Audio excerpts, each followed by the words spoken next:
Gentlemen, I am Rangoli Mitra, Research Assistant at the Institute of Chinese Studies, New Delhi. On behalf of ICS, let me welcome you all to the ICS book discussion. On Spotlight today is the much talked about book since its recent release, How China Sees India and the World, the authoritative account of the India-China relationship. In this magisterial book, acclaimed diplomat Shyam Saran provides an authoritative account of the India-China relationship and how China perceives our country. The book tells its story not just in big, bold strokes, but also through entertaining nuggets, such as the spread of the chopstick. As a work of political analysis, especially of contemporary China in India, it is based on close readings of contemporary Chinese scholarship, CCP leadership speeches and writings, and most importantly, the author's own experiences. For today's seminar, we are joined by the author, Ambassador Shyam Saran, former Foreign Secretary, Government of India, and member, Governing Council, ICS. Joining us as a discussant is Professor Alka Acharya, Professor, Center for East Asian Studies, Jawaharlal Nehru University, and Honorary Fellow, ICS. Chairing the discussion is Ambassador Ashok K. Kantha, Director ICS and former Ambassador of India to China. Before I invite the chair to start the proceedings, I would now like to lay down the housekeeping rules. All participants are requested to remain muted throughout the duration of the event. Please post your queries, comments, or comments via the chat box or use the raise hand option during the Q&A. Please unmute yourself only when called upon by the chair to do so. I will now invite Ambassador Kantha to start the proceedings. Over to you, sir. Thank you, Rangoli. Thanks for that introduction. Let me also welcome Ambassador Shyam Saran, the author of the book, and all the participants in today's book discussion. As Rangoli mentioned, we are going to discuss Ambassador Shyam Saran's critically acclaimed and much talked about book, How China Sees India and the World, the authoritative account of India-China relationship. As you know, Ambassador Shyam Saran is a highly respected diplomat, a leading strategic thinker, a renowned public intellectual, and one of our foremost China experts. He studied China for 5 decades and combines his long diplomatic experience of dealing with China, profound scholarship of the country. At ICS, we have the benefit of getting his guidance, support as a member of our governing council. The book under discussion today reflects Ambassador Shyam Saran's understanding of China as a diplomat and a scholar. It's a richly researched book, a work of erudition, which is at the same time highly accessible. It's full of insights and sophisticated analysis, and yet it reads so well. It's a book for scholars, practitioners, and above all, for lay readers. It's a relatively slim volume of 250 pages, but packs so much content.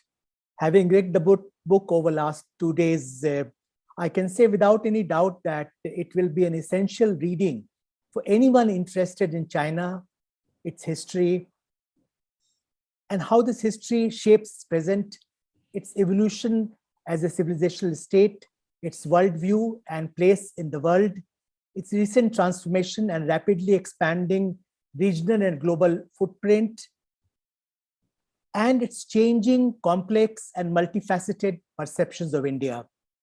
Ambassador Shyam Saran relates a gripping story which begins at the dawn of Chinese history and brings it right up to the Ukraine war and preparations for the 20th Congress of the Communist Party of China, which will take place later this year. It's a broad brush picture, as Rangoli mentioned, yet it brings in intricate details of aspects of China's story, and more specifically, how it looks at India as part of its larger worldview. And it's a story related from an Indian perspective that makes it truly unique. I'll quickly touch upon 3 strands of the book. First, it has a fascinating narration of how the Chinese have looked at India over 2000 years, how perceptions have shifted from admiration to contempt, and as Ambassador Sharan describes, a retreating image in the rear view mirror. India and China enjoyed more than 1,000 years of uninterrupted trade and cultural intercourse when India was looked upon as the Western paradise, as the source of Buddhism, as a center of advanced knowledge and philosophy. The book brings out that this perception challenged the notion of Chinese centrality and was therefore rejected by a section of the Chinese literati as an alien influence. These interconnections witnessed over the first millennium CE were disrupted by political turmoil and transitions in both countries, as well as in their intermediary realms. Overland contacts were reduced, and there was a flourishing maritime trade in the second millennium CE. Even in the 16th century, India continued to be looked upon as a civilized and sacred land. This view of India changed dramatically once India came under colonial subjugation and it was considered as a slave country and seen as a teacher by negative example, as Ambassador Sharan puts in his book. These negative perceptions were reinforced by the exploitation of India by the British as the base for opium trade forced on China, and its use of Indian soldiers as storm troops to suppress China. Post-independence, China was reluctant to look upon India as truly independent, and you're aware how the sharp downturn in relations India and China in late 1950s colored perceptions in a negative manner on both sides. China in recent years has alternately highlighted the periods of benign civilizational interface and negative stereotypes about India, depending upon the state of bilateral relations. Increasingly, China has tended to look at India through the prism of great power rivalry, especially its strategic contestation with the USA. But in this complex matrix, there is one constant in the recent past: the reluctance of China to consider India as an equal. And this narrative, this story has been brought out so vividly in Ambassador Shyam Sharan's book. The second aspect of the book I would like to flag is how self-serving narratives of Chinese history are deployed to give legitimacy to China's contemporary claim of primacy in its neighborhood and in Asia, if not globally.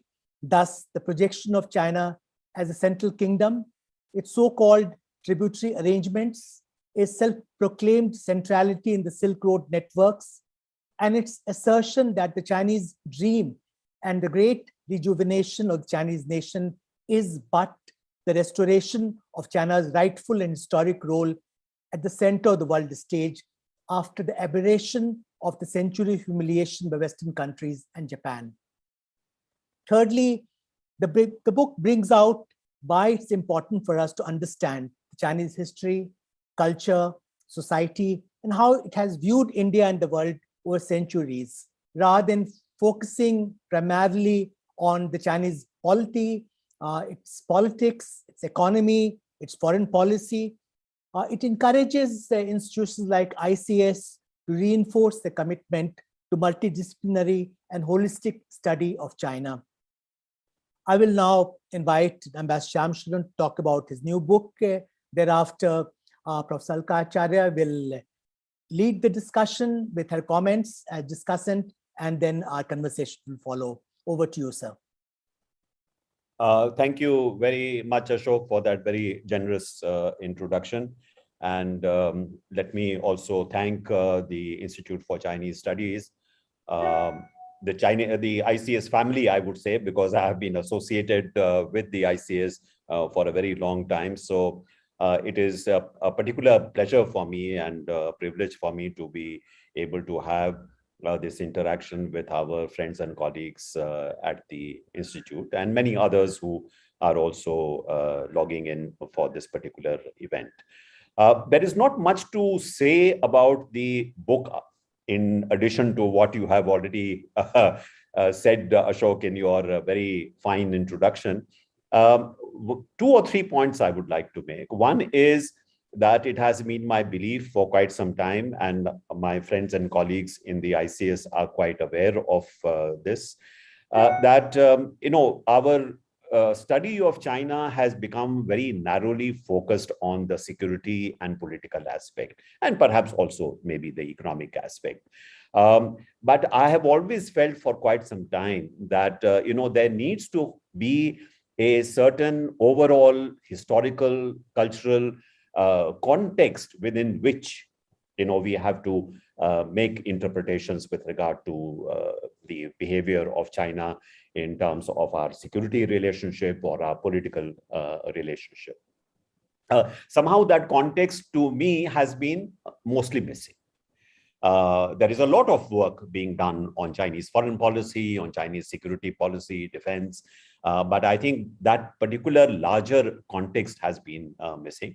And one of the very important contributions of the ICS is precisely to try and provide that context, and that is perhaps a unique contribution of the ICS. So what was I trying to do in writing this book? In trying to write this book, I was trying to really try to provide that context, overall context. And very importantly, I would like to emphasize that this is not a work of a historian. This is not a scholarly treatise.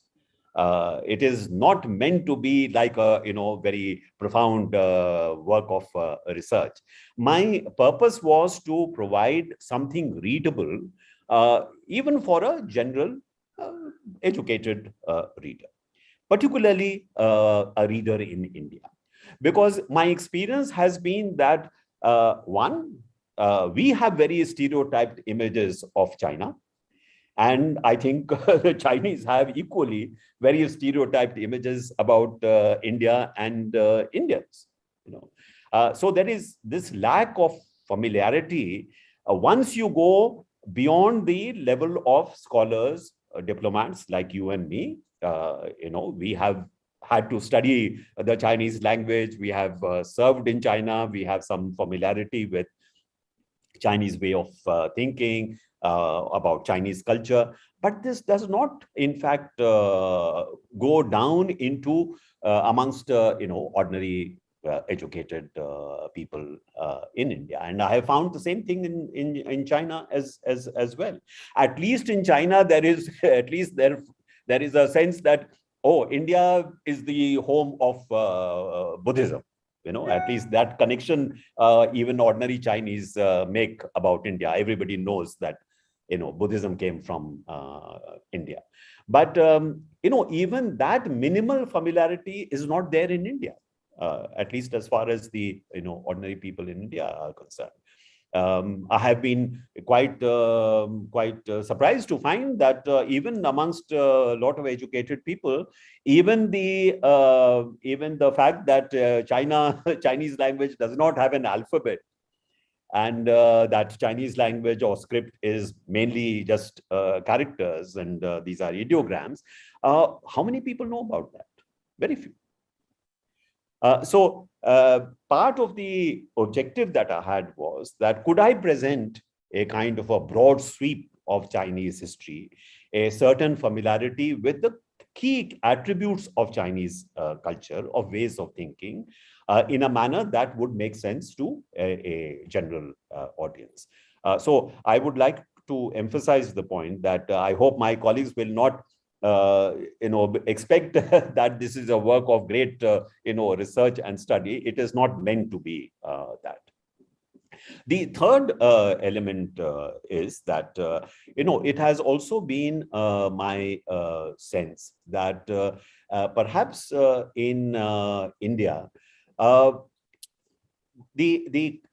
are the kind of cultural or civilizational attributes that we have, which give us a certain advantage in this engagement, in this relationship. It has been my sense for some time that even though there is that adversarial relationship with China, but in some ways there is also a kind of an envy of China.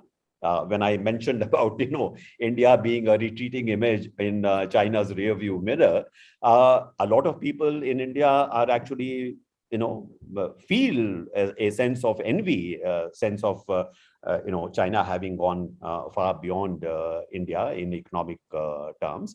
While India, yes, it has been developing, but it has not quite made the grade in the same way that China has.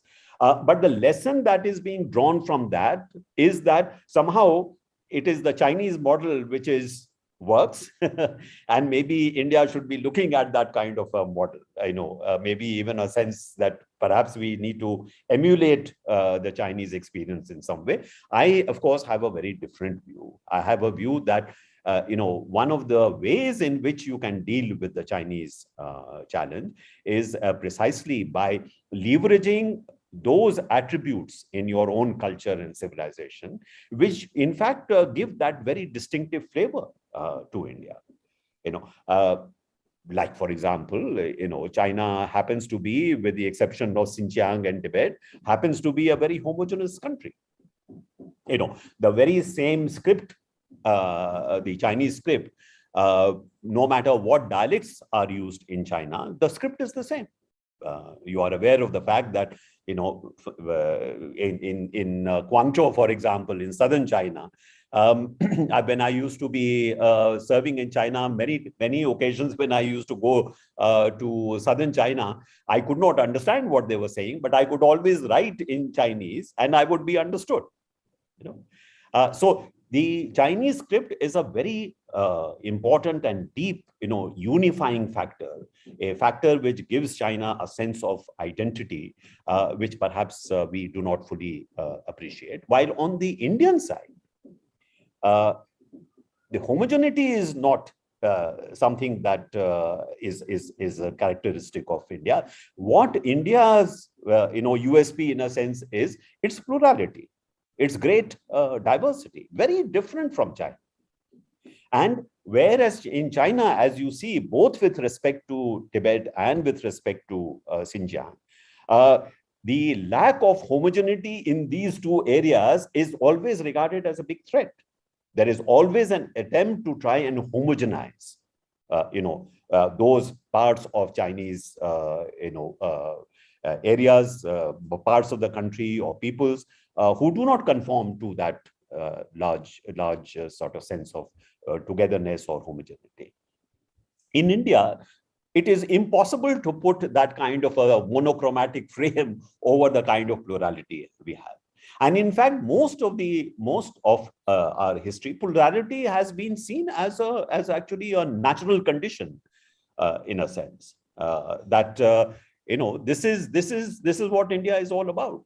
And I certainly feel that going forward, in terms of meeting the Chinese challenge, leveraging that quality of India as a very plural society, as a country which has actually been able to handle immense plurality and diversity. That has been our strength, and I think that is what we should leverage going forward. So this is something that I feel very much concerned about.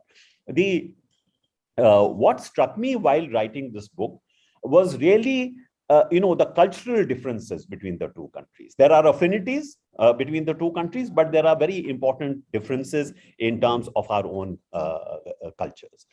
The Chinese script is one aspect. The fact that India has so many languages and so many scripts is the other.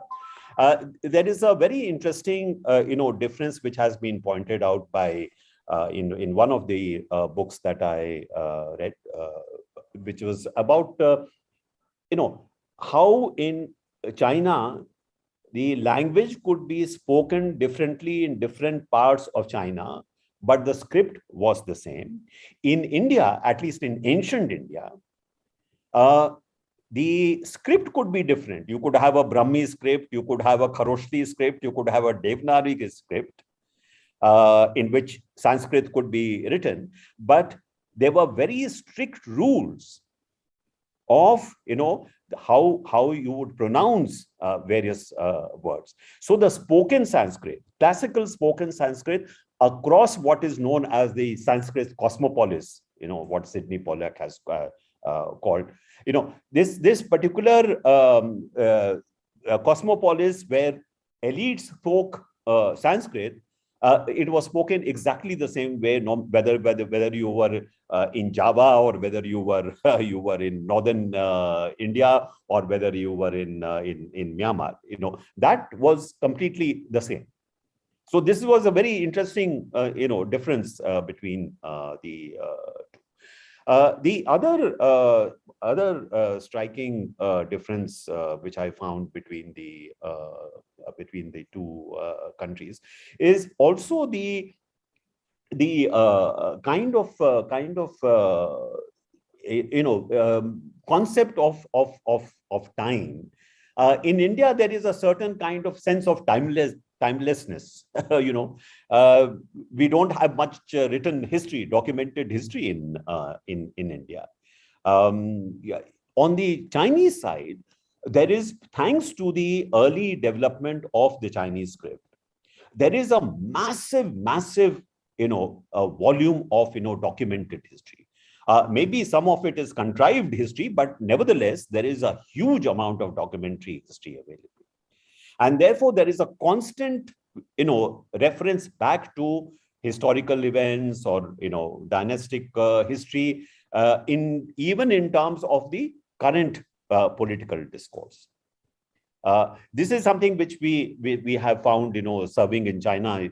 Ashok, you would have also, come across this, that sometimes, the political factional, infighting which goes on, it cannot be explicit, but it is in fact, you get an indication of it by looking at the historical analogy which is used. And I have mentioned the fact that during the time that we were there in Beijing, serving in Beijing, there was the famous Pi Lin Pi Kung movement, which was criticized Lin Piao, the number 2 man who finally, launched a coup against Mao. So there was a criticism campaign against him, but it was linked to criticize Confucius. Pi Lin, Pi Kung, the Kung being, criticize Confucius. That Lin Piao represented a certain feudal mindset, which was associated with Confucianism. It is, even at that time, it was apparent that the real target was Zhou Enlai as the representative of the feudal class.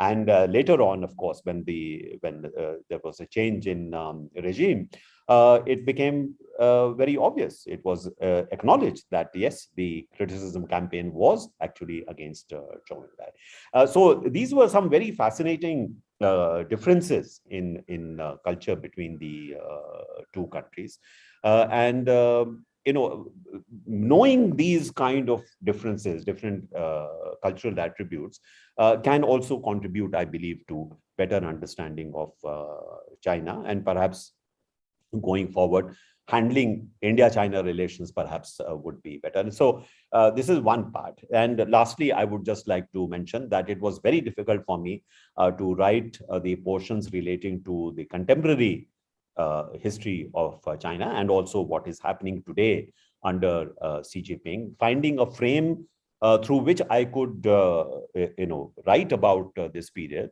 It was not an easy task. So what I did was, there are these 3 history resolutions. One in 1945, if I'm not mistaken. The other was when Deng Xiaoping became the leader, and the third, of course, is the recent one under Xi Jinping himself. And each sort of represents the kind of transformation that was taking place, very important transformation that was taking place in China, with respect to first the revolution itself, the establishment of the People's Republic of China. The second was, the criticism of personalized cult, personality cult, and a very left-wing kind of a approach to economic development strategies. And the third one, of course, is about Xi Jinping's effort to try and bring the party back into being the most important, organization, most important entity in the political system. These provided me with a frame through which I could analyze some of the great transformation that has taken place in China over the last 40 years, a transformation which is still, in fact, continuing. So it is worth looking at, that transformation. What were the drivers of that transformation, and there are various lessons that India could learn from how that transformation has come about. So this is essentially the trajectory that I look at. Lastly, of course, every book that you write, there is a gap between your finishing the book and its actual publication, and you become out of date, as it were, because there is such a fast changing, international landscape in a sense. And that happened to me also, because once the book had actually started going into print, the publisher came back to me and said, well, Ukraine has happened, that we can't have a book without having a chapter on what this means going forward, certainly as far as India-China relations are concerned. So I had to write that afterward on the implications of the Ukraine crisis. And I will end with that, that my sense is, and I have argued this. So we lost you're muted, sir. Is it? Yeah, no, it's back. You're back. Okay, so yeah. So what I don't know, did you miss out quite a bit? No, just yeah, okay. one or two. So what I was trying to say was that my sense was, number one, that the February 4 joint statement between Russia and China at the time of the Winter Olympics, to me was a very important shift in geopolitical equations. That was to me, it seemed like quite a dramatic statement, and a departure from what is usually a more cautious, balanced Chinese approach, because this time China, in fact, went ahead and criticized the West Europeans, criticized Europe by buying into the Russian argument that there has been a constant expansion of NATO closer to Russia's borders, and that this represents a threat to international peace and security. Secondly, the similar kind of approach with regard to what is really the challenge to the current international order, and who's behind that, and that of course is the United States of America. I have not seen such an explicit kind of statement which it represents an important departure from the past. And I think the Chinese certainly made a bet with respect to their relationship with Russia and how it would help them in terms of really writing the rules of the game going forward, based on a convergent opinion with Russia that the US and the West in general is in terminal decline. So Xi Jinping says that we are living in an era where there are changes unseen in a century taking place. But then he adds that, the balance of power has changed, and changed irretrievably in favor of China. The irretrievable part is very important, because that's the sense that, not only is this a very major shift in geopolitical equations, but this is a permanent shift, which is what creates that opening for China. What the Ukraine war, which is still ongoing, has done is that that particular judgment which was made by Xi Jinping about the change in the geopolitical situation, perhaps this may have been premature. So there is I see a certain defensiveness today in China with respect to its external relations, which is somewhat different from the very aggressive posture that it had been adopting over the last several years. Does this create some opening for India? Perhaps it does. It depends upon how we play our own cards well. Thank you for your attention.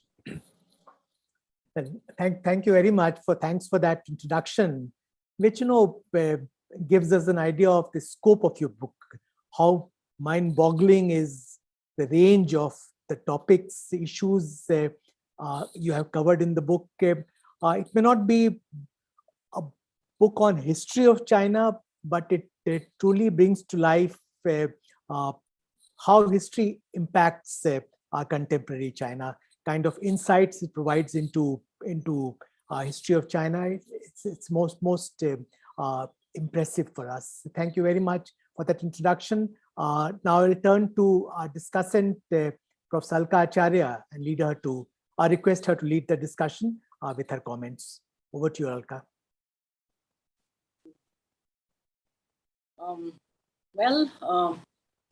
Shamsaran has done it again. What is amazing is that by the time most of us lesser mortals think about an idea and commence work, Shamsaran has already produced another book.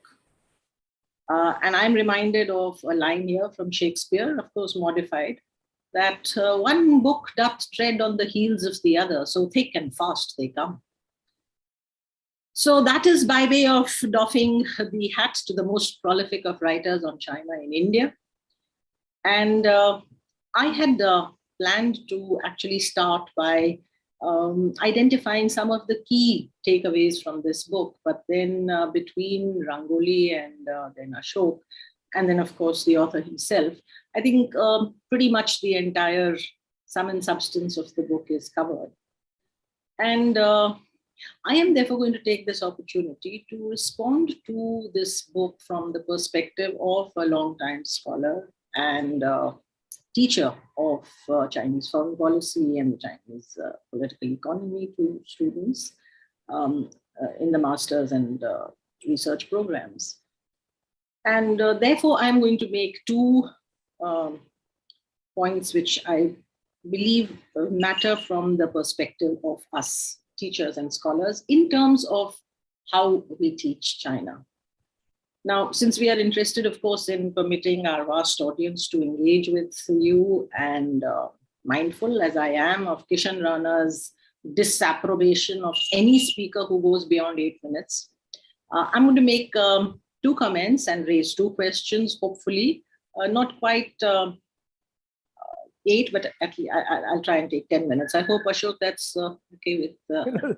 Perfectly fine, Alka. Go ahead. Okay.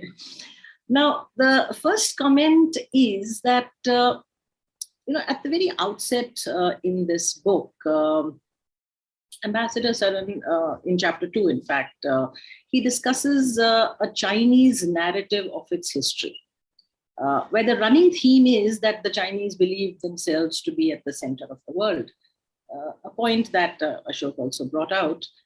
And and I quote here, that a highly civilized Middle Kingdom, which had to pacify concentric circles of less civilized and barbaric people along its frontiers, this notion became highly entrenched. Now, in this context, it would appear that you have accorded a degree of legitimacy to this Middle Kingdom framework and Sinocentrism, in the way in which you have tried to look at China historically. And in fact, this kind of understanding is seen throughout the book, this Middle Kingdom complex and the Sinocentric view. And interestingly, you make the point that it was John King Fairbank's contribution, actually, which reinforced this narrative which the Chinese had of themselves. Whereas what emerges from the scholarship over the years was that this construct of the Middle Kingdom complex, Sinocentrism, from the Fairbankian school, came to acquire a degree of dominance in Chinese studies practically, and the teaching of Chinese foreign policy practically throughout the world. And it was conceptualized. The point is that this concept has emerged at the height of post-World War II, the Cold War of the post-World War II world. And it is not very difficult to see why Fairbank found this exclusivist notion of Sinocentrism as very useful to adapt to the exclusivist, totalitarian, communist kind of system of China. Now, if we just take the whole bundle of Sinocentrism, it has three main parts. One is, of course, relating to Tianxia, Tianzi, Zhongguo. That's one aspect, which is really about this, the language in which the Chinese have described their position. And semantics, as we know, are very important as far as China is concerned. Then is the notion of Yiren, which has been translated as barbarians. Who has done this translation? That I think is the more important question. And the third relates to this tribute system. Now, John King Fairbank does not interrogate this use of the word Yiren. It is translated as barbarian simply, and the connotation in English is very different because it has a certain element of savagery in it. Fairbank uses the tributary system and the Sinocentric order, which was undoubtedly hierarchical, there's no question about it, to interpret not so much China's world or the Sinic world, but he actually conflates it with China's view of the world in the sense of the international system, the global order. And I am not at all certain if this is at all useful in dealing with China today. Because Sinocentrism primarily, in the way in which I have sought to understand and teach it, is a cultural construct pertaining to the Chinese civilizational realm. But according to Fairbank, it is not the Sinic world, but China's worldview that becomes Sinocentric. Nonetheless, the real problem, as far as I'm concerned, lies elsewhere. You see, Middle Kingdom is not a translation of Zhongguo. It is a conceptual translation, arguably by Europe, for Europe, of the Chinese world and the Chinese view of themselves in the world. It's a pre-modern, pre-nation state concept. And the question that I always ask my students when I'm teaching this to them in the class is that how can this concept, whatever be its truth and significance, be used to describe or define what Morgenthau dubbed as politics among nations? And my argument here is that the movement from the pre-modern to the modern is as real in China as it is in any other country. Therefore, how helpful is the Middle Kingdom complex in understanding the nature of Chinese power today? It is like saying that everything has changed and yet nothing has changed. Culture matters, of course, and so do historical legacies. But then if we look at how the Chinese themselves are interrogating the historical legacy, they are no less votaries of realism, political realism in China. And we look at how Yan Shuiting, for instance, has built up this whole moral realism, then we will see exactly how that culture comes into it. But as I said, that to my mind, Middle Kingdom does not offer us a good insight into the nation state that China is today and the power that China actually, and how China understands power. Now, my second comment flows out of the first one, really, and this is with regard to the approach that has been adopted in this book, which is how China's history shaped its own view of the world, and therefore how it shaped its view of India. And I truly believe that this is indeed the most constructive and potentially the most beneficial method to kickstart the process of understanding. I mean, you have indeed brought out the importance of studying India and China in a comparative perspective, because the need to first construct yourself and then define what is external to you, give it meaning in the Hegelian sense, is what gives us an understanding of the other. Because it is only when one starts to accord this meaning to the other that then we bring in notions of power and so on. Now, it seems to me from a scholarly perspective that we need to bring on board this question of what is China. Charles Holcomb and his numerous writings begins precisely with this question. And China is, of course, an English word.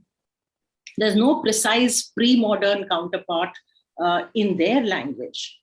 Even Chungpo was adapted, and it was made equivalent to the English word China in the 20th century.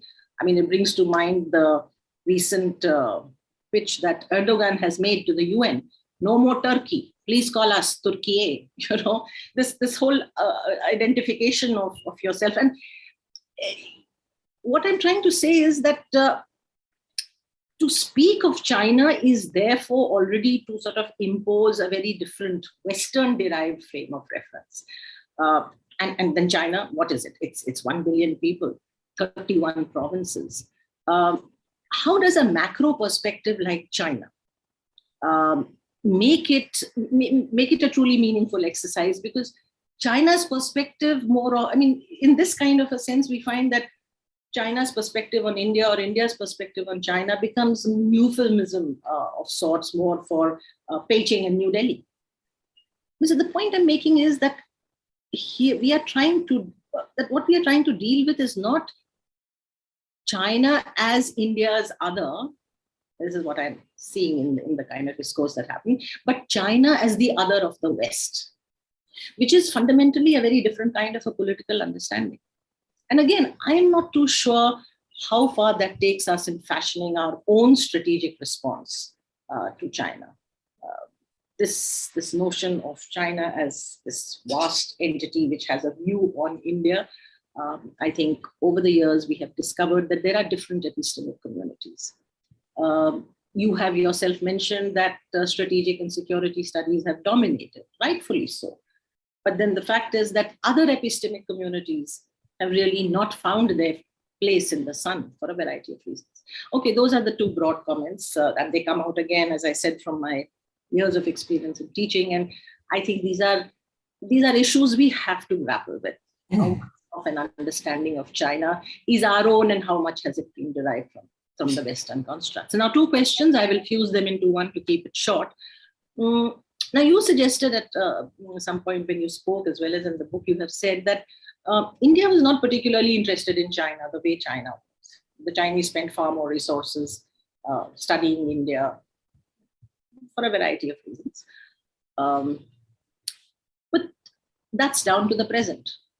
We still don't seem to be particularly interested in China, as a historic kind of entity with so many different facets and so complex. Is that our historical legacy? We are not particularly interested in China, other than that they are sitting on our territory. You also suggested we are absolute ignoramuses, in fact, when it comes to China. Now, how have we reached this point? And I ask this to you as one of the most senior, government officials, but then more in terms of the public intellectual that you are, the advocate of more research, promoting the world over, countries have been investing huge amount of resources. In China, they of course spend a huge amount of resources studying other countries, and India is one of them. Why is India so hesitant when it comes to laying out resources and funds? In fact, far from promoting research, they actively seem to be, at least as far as the state is concerned, actively shutting down whatever avenues there may be for people to do work on China. So I would like to ask you, when, supposing, even if we were to take a post-62 perspective, when China is the foremost challenge for India, why did we not pour in resources to study this country, this challenge of ours? And why do you think that the epistemic community in India is so limited to the metropolitan areas. And I will be blunter here, really. I mean, a book like yours, for instance, should find a place in the reading lists of universities in the states, smaller towns, where people don't have English. Maybe it should be translated in at least 5 or 6 languages. It should reach. I'm part of a group of people which is mentoring BA students to compete in the examinations for entering universities and I find that these students who we are trying to educate with international studies coming out from a very, very depressing place. You have to even tell them how to pronounce Morgenthau. And I find that this inability to realize that the China challenge is one part of the story, that we have to build up our resources, but equally we need the academic and the intellectual resources to understand this country, which is our biggest challenge. Because I truly believe, and this is where I will conclude, that the Chinese cannot be defeated by sheer counting of how much they have and how much we have, but they will be met with, they will be dealt with, they will be engaged with through our understanding of each other. I will stop there. Thank you very much. Thank you, Alka. Thanks for both your comments and your question. So now I'll turn to Ambassador Shyamcharan and request him to comment on Alka's comment and also respond to her question. Yeah, certainly. No, I would like to thank Alka, for a very, very, I think, very thoughtful comments and very valid comments as well. Just let me try to respond to some of the points she made. When we are talking about what you mentioned, Chungo, is it really a Chinese concept? Isn't this something which the West has, in a sense, created this concept? China says it is Chung Hua Ran Min Kung Hago. So, the point about being center is very much part and parcel of how they describe themselves. So even if it was Western to begin with, it is certainly very much now the way China itself projects itself in the world. Secondly, when I spoke about the sense of centrality that China has, what I tried to show was that the reason why this sense became entrenched was this whole long history of there being a settled center, the river valleys where the urban culture developed, the various dynasties and kingdoms developed, which were under constant assault by the steppe tribes on the periphery of China. Yes, sometimes even those invaders actually became the rulers of China, the whole of China, not just parts of China. But if you see the Chinese narrative today, those periods of China having fallen under alien rule is in fact papered over in a sense. So there is a continuous one single line from the ancient dynasties to the present. The fact that there have been periods where China itself was under alien rule, which was something like 50% of its history. This is not quite brought out in the way China tells its own history. So you have Zhou Enlai talking to Kissinger in 1973 and saying one of the reasons why the Indians are like what they are is because most of history they have been under alien rule. Which sounds ironical coming from the prime minister of a country which also has been under alien rule for something like half of its history. So these are ways of telling its own story, which I think it is worthwhile for us, whatever the West may be saying. It is important for us to recognize that, because much of our perception of China, judgments on China, is derived from how the West has been presenting So one of the reasons why I wrote this book was that we need to ourselves examine what is the narrative China is putting forward, because that narrative also includes a narrative about India. And we should critically examine the assumptions behind that kind of narrative. So there is, I believe, if we are, I'm not for a moment suggesting that, you know, whatever was there in history, how China developed its attitude towards the rest of the world, this is now a legacy which is you know, wholesale in a sense been adopted today. Certainly not. No, in no country will you find that kind of a ancient template being used entirely for the present, but it does have an influence. I have myself pointed out, for example, that if you look at the current way in which China sort of looks at interstate relations or looks at the distribution of power, it derives a great deal from the American thinking, strategic thinking. You know, there is a lot of attention given to, you know, Mahan's writings, Mackinder writings, not entirely derived only from Chinese tradition. So I'm not suggesting that you know, we can just mechanically take the template from the past and apply it to the present. But it is important to recognize that those templates of the past do influence the way China is today looking at the world. So one of the principles that I have said needs to be also recognized is that much of the history of China has given it a way of looking at power in very hierarchical terms.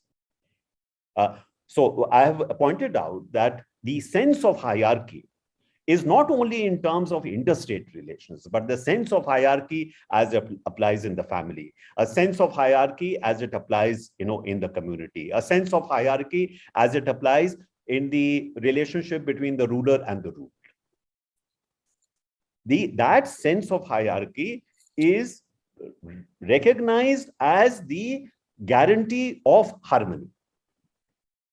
If hierarchy is respected, harmony prevails. It is when people do not know what their place in the pecking order is that problems arise.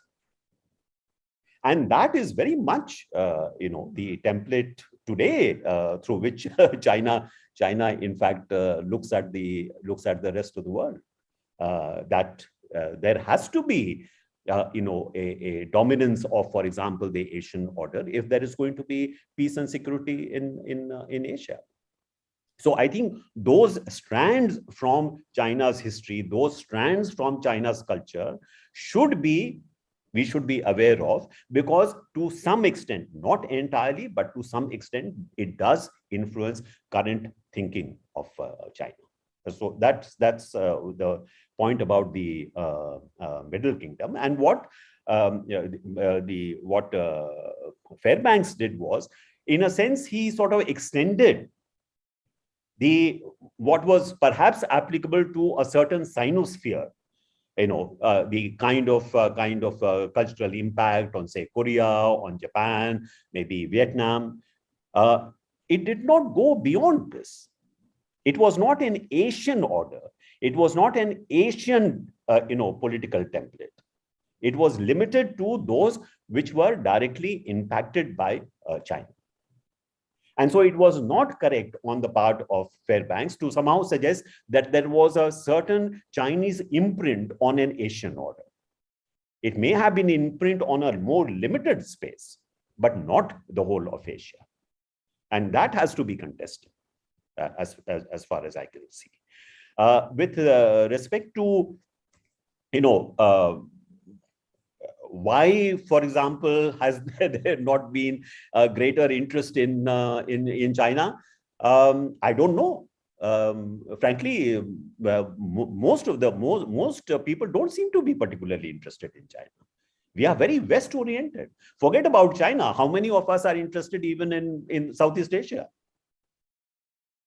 You know, I mean, I have served in Myanmar. I have served in Indonesia. And I have, in fact, written that, you know, what amazes me is that everywhere you go, you see the colors and echoes of India everywhere. A lot of our own culture, our own, ancient, texts, which have been lost in India, are in fact preserved in many of these countries. Studying these countries, engaging with these countries is also a way of actually, understanding your own culture. There's a precious legacy there, which can be actually a very important source of understanding ourselves. But we don't have much interest, apart from some scholars going there and claiming, you have got everything from us. That kind of arrogance. Not really recognizing that, really, to me, what was India's great contribution was that it provided that cultural spark, which led to a kind of a efflorescence, cultural efflorescence in these own countries with their own local genius. Indonesian aesthetics may have derived from India, but it is Indonesian in character.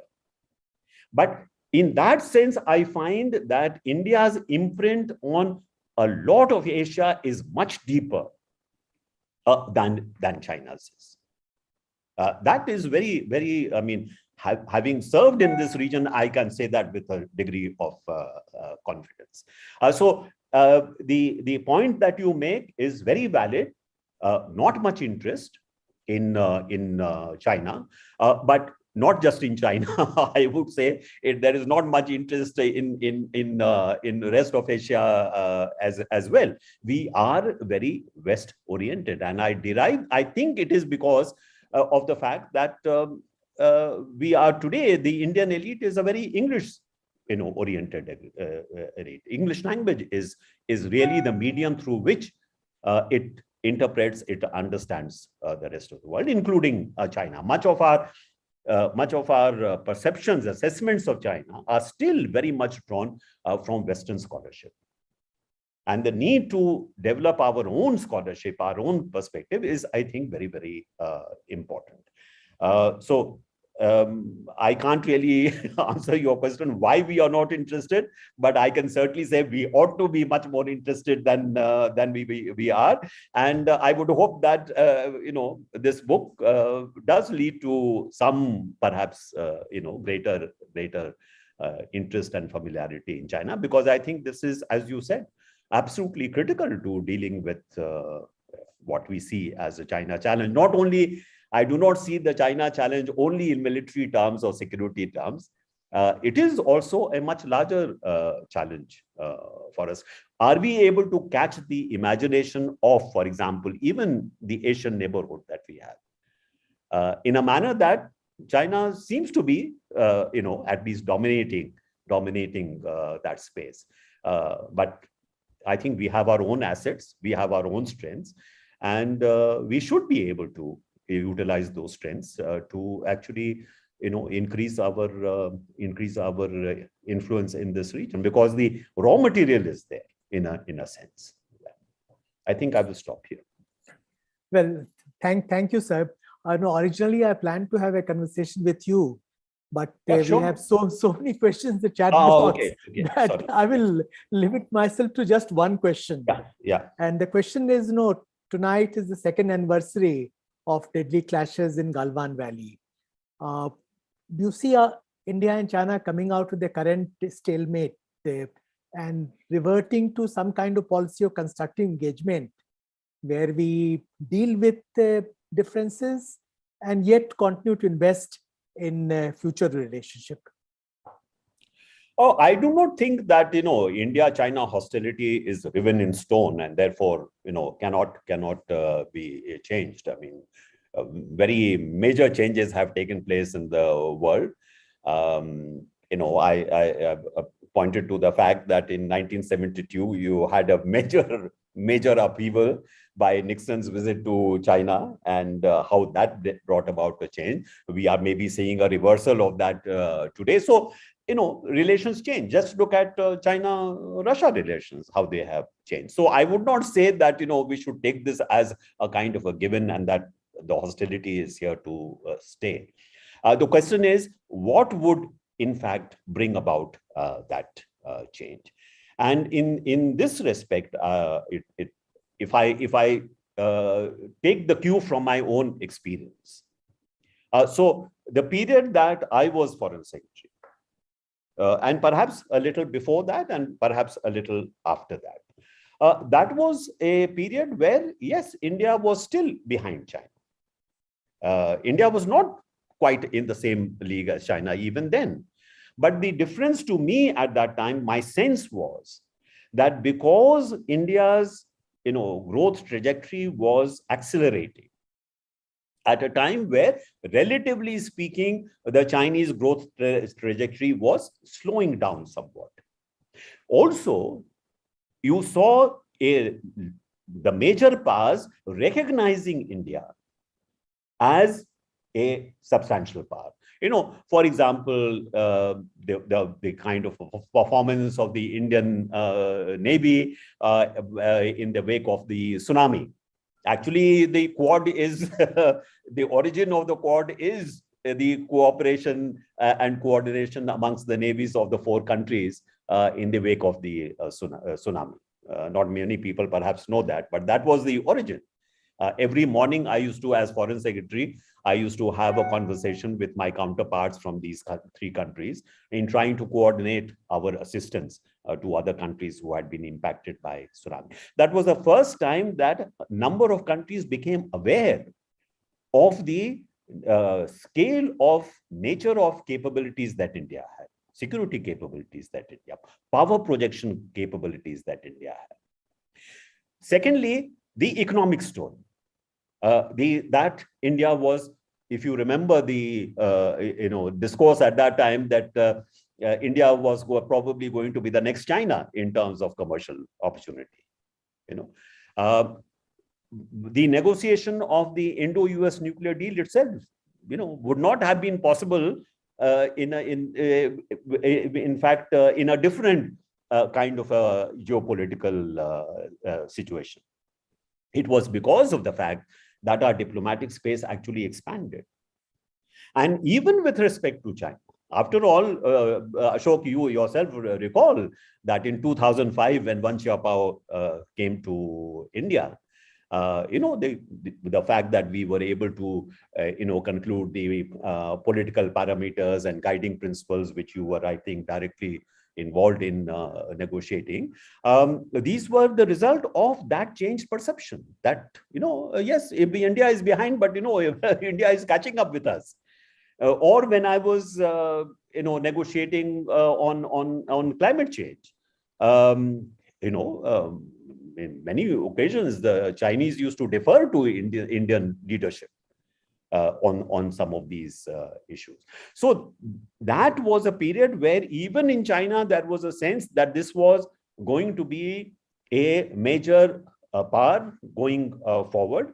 And it was in China's interest to try and work together with India. And to the extent of saying that, there are big things that we can do together as 2 of the largest emerging economies. And in order to be able to do that, the negative legacy of the past had to be resolved. And so we should seek an early settlement of the border issue. It was the same argument, for example, I was using with the Americans on the nuclear deal, that we have to resolve the negative legacy of the past in terms of, what the Americans were doing in terms of targeting us on, missiles program or on our nuclear program. That negative legacy had to be resolved so that we could do the big things together. So we were in a bit of a sweet spot at that time.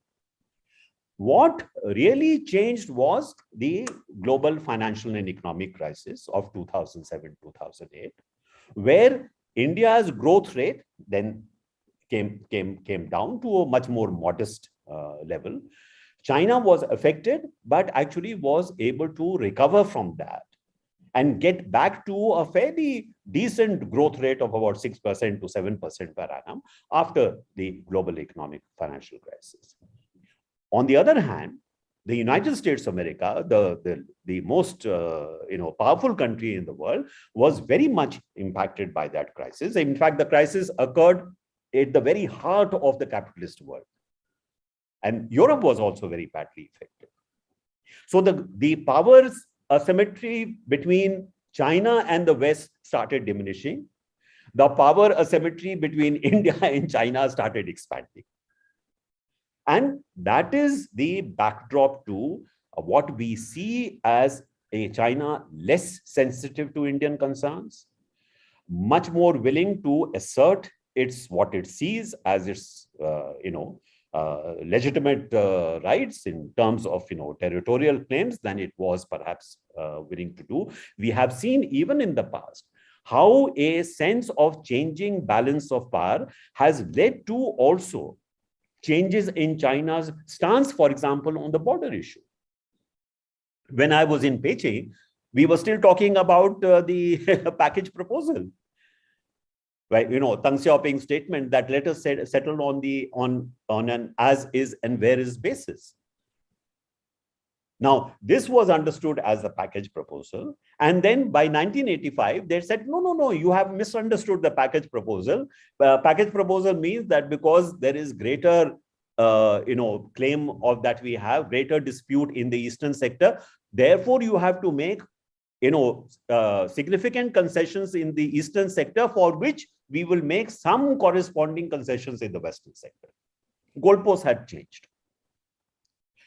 A couple of years later, when we declared Arunachal Pradesh to be a state of India, Tawang, which was never brought up explicitly as a separate claim, then was also brought up.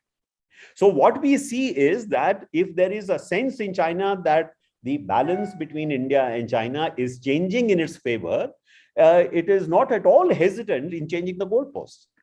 And I wouldn't be surprised if the current trend of a widening gap of power between India and China continues. Will they become more assertive in terms of territorial claims? They well might. So Galwan is in a sense an indication of that as well. Whereas earlier they may have been more accommodative, more willing to have a compromise. Here they felt, well, why should we? Why do we do this? Because we can. So I think for the future, it will be very important to really start shrinking this gap. Because unless we are able to shrink that gap, you have to walk basically what the Chinese say on two legs. One is to transform India's economy itself, which is what I argue in the book. And secondly, while you are doing that, you also have to be able to work together with others, have a network of relationships, which gives you a certain room for maneuver, which you might not otherwise have. That's what I feel.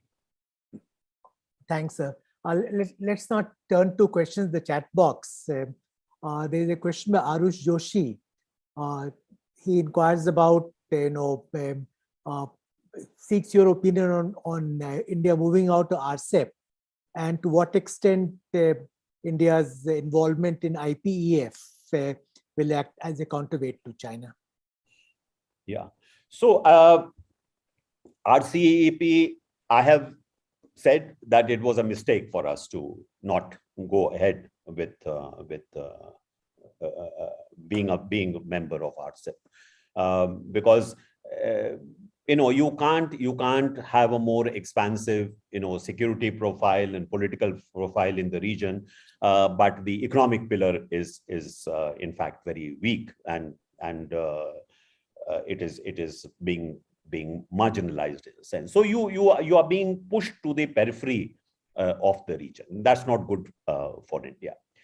Is IPEF a substitute? No, because RCEP is a trade agreement. The IPEF is not a trade agreement. But could it evolve into a trade agreement? It could. I believe that India did have reservations about even joining the IPEF, but the reason why perhaps it has agreed to join is that if you look at the IPEF, it has 4 modules. There is a trade module, but there are 3 other modules relating to various other things, like, for example, supply chains, resilient supply chains, There is also something related to, cyber security. There is also various other things which are there in 4 different compartments. Now, the most important, of course, is the trade pillar. That is the first module. I think what led India to join the IPF was a willingness on the part of the United States to say that you don't have to sign on to all 4 modules. That is, it is not necessary that the final outcome requires you to sign on to each and every, outcomes of each and every module. Because we would have very serious difficulties with regard to the first module. Just the digital economy part, which is in the first module, what about data localization? What about, data flows across borders? These are very critical issues in the first module, and on which our position is very different from the US position. I think what you will see is that we will go slow in the first module, but I think we will go much faster in the other modules, which are essentially about norms, which are essentially about standards, not really about tariffs. Will this eventually come out with as some kind of a trade agreement? It could, but not at the present time. So IPF cannot be a substitute for RCEP. The other part, of course, is, in fact, I have written about the IPF in an article which will appear tomorrow in the Business Standard, where I have shown that the Quad not only has just a security dimension, it also has an economic dimension as well. Similarly, the IPF you may see as a economic oriented agreement, but it also has very sensitive, and security dimensions as well. So there is a kind of a overlap. But because its label is economic, it has been easier for other countries, the 7 ASEAN countries, and of course, South Korea and New Zealand, to also become part of the agreement. But eventually, I think the division between the Quad and the IPF, that is probably the American motivation, of course, is that eventually that distinction may become more blurred than it is today. Thanks, sir. Our second question is from Ambassador Kishan Rana. He inquires whether you agree that in the past 4 years or so, China wants to push India out of what it sees as too close an embrace with the USA and move towards more of a swing state position. A second objective on part of China is to get India to devote more resources to an arms buildup, thereby making a bad choice in gun versus butter, debate, which would diminish India's growth trajectory. What are your comments? So one, with respect to the first point that you made, obviously China to some extent is looking at India through the prism of its own relations with the United States, and the more fraught those relations become, the greater the pressure, of course, on India. But I have consistently argued that the more isolated India is, the more the pressure it will face from China. So the Indo-US relationship, in fact, helps you manage the China challenge better than if that engagement with the US was not there. So on balance, I believe that this relationship, this partnership is helpful to us in dealing with the China challenge. Short of going, of course, in a full-fledged alliance, which would constrain our own room for maneuver. But in terms of a partnership, I think it is helpful for us to deal with the China challenge. Secondly, I do not see a sort of explicit Chinese attempt to try and sort of bankrupt India by making it spend more and more money on defense. Even with the greater sort of demands of defense, compared to several other countries, including China itself, our defense expenditure has still remained within about 2%, less than 2% of GDP. So I think, despite the fact that there is we have to have greater attention to defense, I don't think that we have actually gone overboard in that sense.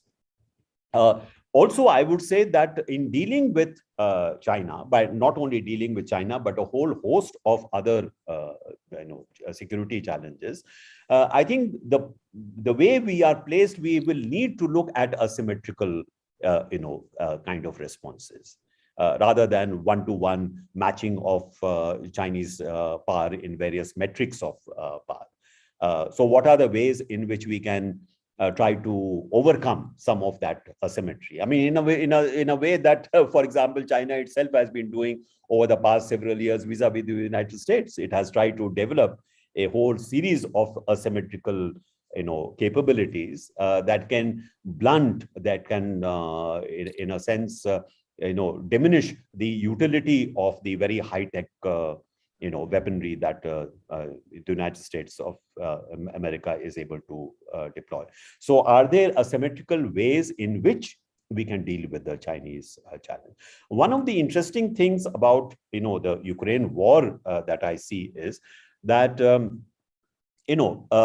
shoulder fire missile which may cost maybe $10,000 is able to incapacitate maybe a very sophisticated tank, which is maybe worth $100,000. So it seems that in some respects, the balance has shifted towards the defense side rather than to the offense side.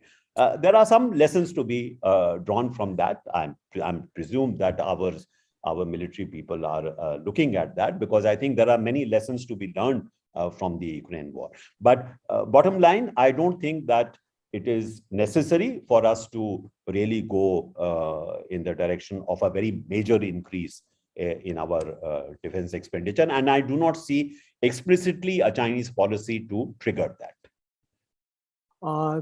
We are running out of time, but we'll take a couple of other questions.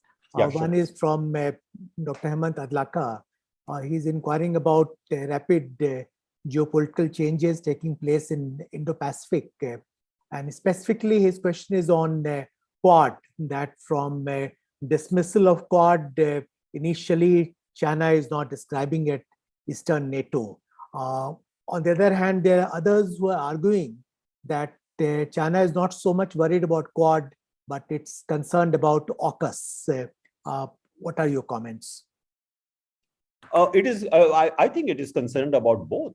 AUKUS is, operationally, it will affect Chinese security much later, because, it will take quite some time for Australia to become really a power with substantial nuclear submarine fleet.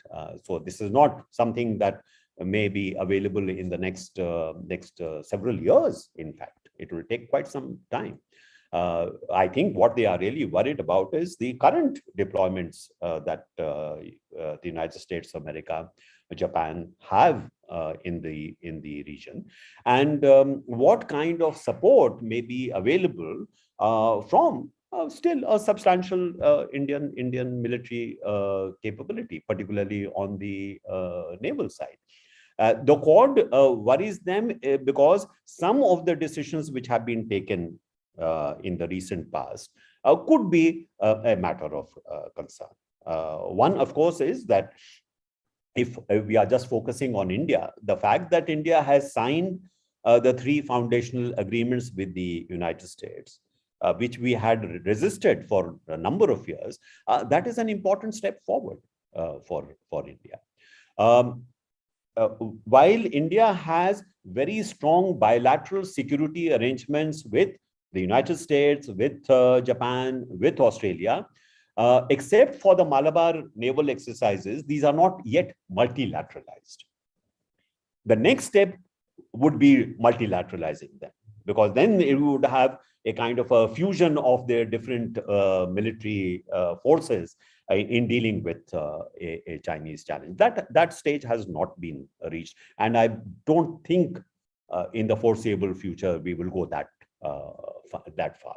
The what also worries China is that if you take the recent some decisions of the Quad, one, for example, is the very important initiative for marine domain awareness, which India now has very advanced capabilities. Part of it derived actually from support from the United States. But this is now becoming available to virtually all the Indo-Pacific nations. So it, in terms of China's, naval projection in the region, you now have a kind of an awareness amongst countries, not just the big players, but even the medium players like Indonesia, of what the Chinese Navy or what the Chinese fishing vessels are really up to.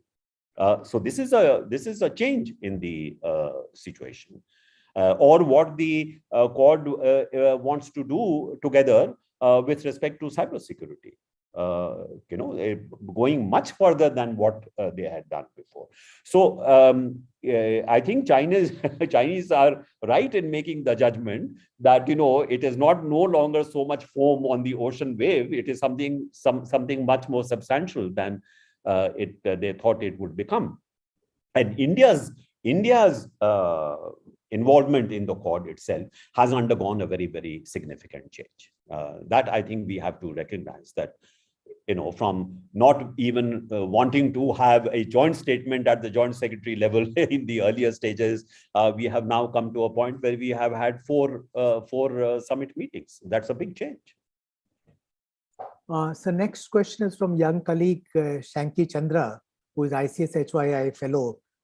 He's inquiring whether the CCP has a different perspective on India than the Chinese people, and will Chinese public opinion influence CCP policy towards India? No, I don't see a very major difference in terms of I mean, I do find that sometimes the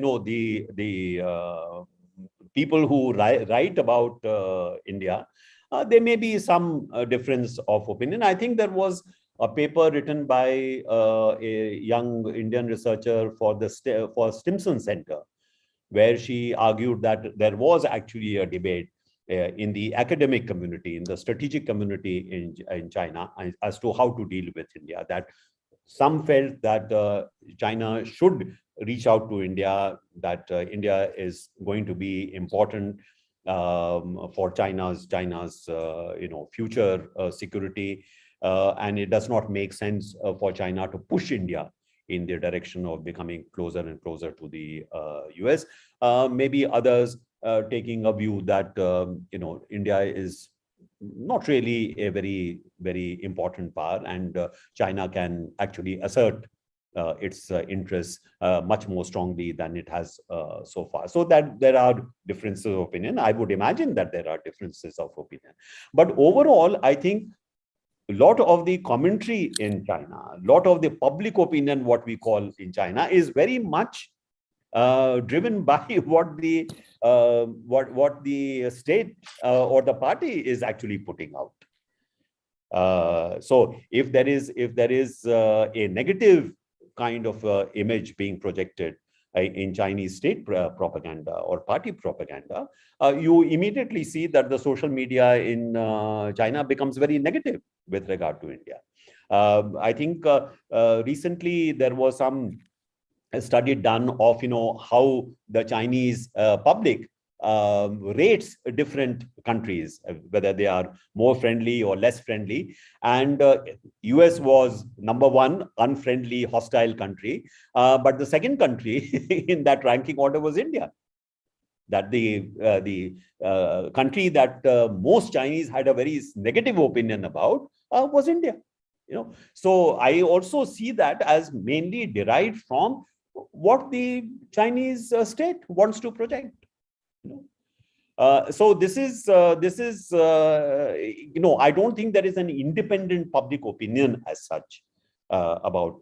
But also, let me say that in our own interactions with a lot of Chinese, academics and others, at a personal level, it's not necessary that there is a lot of hostility in our engagement. We are able to carry on a perfectly civilized and a very polite discourse with each other. But overall, in terms of what the public image is, I think it would be fair to say that the public image of India in China is very negative. And it is something that very much derives from how the state wants its people to look at India. There is another question from a young researcher, Anushka Saxena. She's referring to recent reports about differences between Xi Jinping and Li Keqiang, and seeks your comment on them. Well, there are a number of reports about this, and the fact that there has been some sort of stepping back, for example, from the common prosperity theme of Xi Jinping. There seems to have been a little more space again given to the platform economies, the Alibaba and the Weibos. And also on the property side, perhaps the pressure has become less on the major companies than before. So this has led to people to, or even though COVID, zero COVID policy, that there have been some difference of opinion.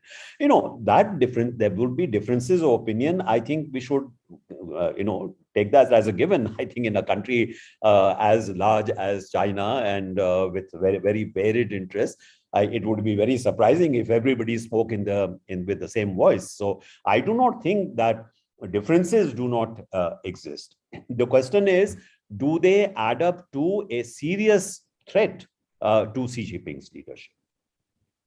And in that respect, I would say that on balance, I would think that Xi Jinping remains the dominating leader in China. And unless something very major happens in the coming days, I would also imagine that at the forthcoming party congress, if the agenda item is to give him another term as president, I think he will get it. So there will be some jockeying with respect to power, but factional fighting takes place in China almost all the time. But I do not think that at this point of time there is a serious threat to Xi Jinping's leadership. The last question we'll take is from Professor Pradeep Taneja in Australia. Pradeep refers to your observation that India should leverage its culture and other strengths rather than seeking to emulate China. You particularly referred to India's diversity. He's inquiring whether you can elaborate on it further on the kind of things India should or should not do to deal with China challenge. I think in my opening remarks, I already made the point that one of the great strengths of India, and this is my personal perspective maybe, but I believe that one of the great strengths of India is precisely its ability to handle immense diversity. So I have in the past also referred to how India's culture is a crossroads culture. Why do I say that? Because India really was at the intersecting point of the caravan routes over several centuries. It was right in the middle of the ancient maritime routes over almost a couple of thousand years. If you look at the Indian peninsula, and because of the monsoons, India was really the kind of a center for a lot of the maritime commerce taking place in the ancient time. Changha's voyages, in the 15th century, which much is made of, Changha actually used Kollam, Cochin, I think, Quilon, sorry, as a kind of a base for many of those voyages. The Chinese fleet used to stay on the Malabar coast, while some of the ships would go to Persia or to East Africa, using the Indian Peninsula as a base. So I think what this did was to give India, one, its plurality, because it was open to the rest of the world. Secondly, a very cosmopolitan spirit. Adaptability to other cultures, which is what you see with the Indian diaspora, is able to adjust very well to different societies, different cultures. So my theory is that we are a globalized world. If the world is going to be even more globalized going forward, which I believe it would be, which will be the countries which would be able to actually handle that globalization more successfully than others? I think those countries which can actually handle plurality, which can handle diversity, because you are going to be living in a very densely interconnected world where that adaptability is going to be very, very important. How do you relate to other cultures? If India is home to so many different cultures, subcultures, different ways of dressing, different ways of different cuisines, different languages, and yet we are able to, engage with one another and live peacefully with each other. If that is the quality you have, then that is a quality which would be extremely important in actually dealing with a globalized world. So this is why I say that if that is going to be the world which we are going to be looking at, then this is the strength, this is the asset which you should leverage. That is my argument. And of course, that management of diversity is also linked to very much to a democratic dispensation. The best way to deal with diversity is in fact through a democratic dispensation, which is one of the reasons why democracy has been actually a fairly successful political construct in India. So both democracy as well as plurality, these are in a sense India's USP. And if we can leverage that, I think better chance of not just dealing with the Chinese challenge, but in terms of India's own future and what India wishes to become. Well, thank you very much, sir. We have run out of time, so we'll have to conclude today's book discussion. I'll not try to sum up very rich discussions we had today. I would only like to thank the author first for writing a brilliant book, and secondly for finding time to participate in today's book discussion we hosted. I would like to thank Alka for very insightful, very insightful remarks she made as discussant. And let me also thank all the participants for the conversation we had on Ambassador Shyam Sharan's new book. So thank you very much. Thank you.